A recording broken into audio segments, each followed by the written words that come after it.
Hey guys, and welcome back to the channel. Today we're going to be exploring the Chinese Friendship Garden, located in the Sydney CBD, just outside of Sydney's Chinatown area.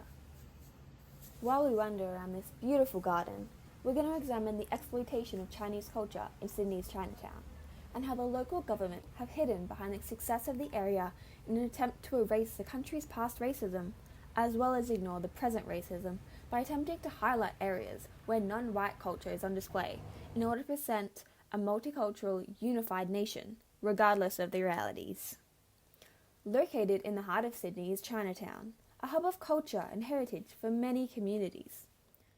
This area is a tourist hotspot, boasting a variety of attractions, like its many ramen restaurants, hidden-away boutiques, weekly markets, as well as the yearly Lunar New Year festival, and just so happens to bring in millions of dollars a year.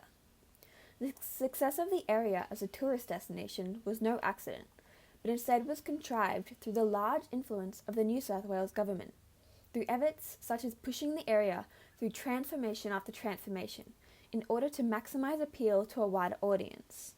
This was often done through the use of architecture that invokes the idea of Chinese architecture.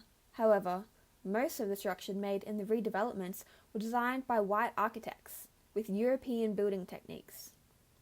This reconstruction occurred for the purpose of attracting white tourists looking to consume an uncomplicated, simplified version of ethnic culture on a night out. This constant revamping of the area occurs while racism in Australia continues to grow, demonstrating where the government's priorities really lie. Not in the well-being of its Chinese population, but instead on how we as a nation are perceived as welcoming and culturally diverse, regardless of the realities. The government's intervention in Sydney Chinatown began in the 1970s due to the perception of the area as a ghetto. The perception was furthered by working tours of the area, conducted as a way to alienate residents of the neighbourhood. These tours often staged elements of the tour in a way that played upon harmful stereotypes of the Chinese community. One example of this was staged opium dens, in which tourists could pass through and gawk at. Many of the elements of the area meant to convey elements of Chinese culture are constructed by the Australian government, such as the Eastern Pai Feng, the arches that sit at each side of Dixon Street.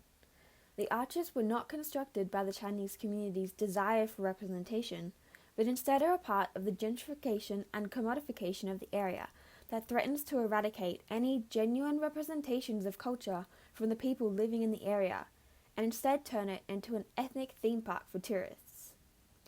Even the name of the area creates a divide in communities, as the name Chinatown suggests a separate entity from the greater Chinese community. This division of communities also acts to group all Chinese people as a singular, unitary Chinese race, as the simplistic depictions of Chinese culture within the area are not signaled as coming from any specific cultures or areas, but instead are depicted as wholly encompassing a representation of Chinese culture. The use of Chinese culture as a selling point for the area is insensitive to the people living in the area and the overall community whose culture is being commodified so that a predominantly white government can profit.